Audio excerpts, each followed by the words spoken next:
Okay, now that edge loop makes a little bit more sense because that's actually following along with the pectoral muscles, okay, which is okay.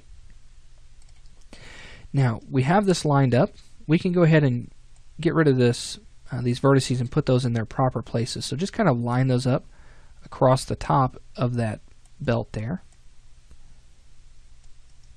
So now let's take a look at our body. You can see that we have the trapezius muscles going down into the pectoral muscles. We have the shoulder that's ready here. We have the back, which we could go ahead and refine just a little bit more. So as we go along, what I like to do is just kind of like make iterative changes to the body. So as I'm building more pieces, if I get into creating things like the shoulders and that sort of thing, I'm always thinking ahead and trying to make sure that I am making the changes needed for a new piece to be added to that geometry.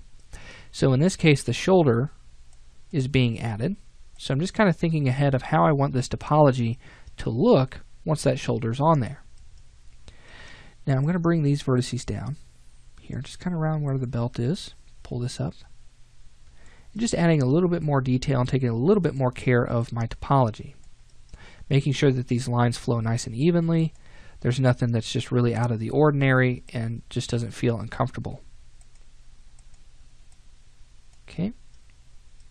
Alright, so now let's grab the polygons on the shoulder, and I'm going to use Make Planar because I want this shoulder to be nice and flat for right now.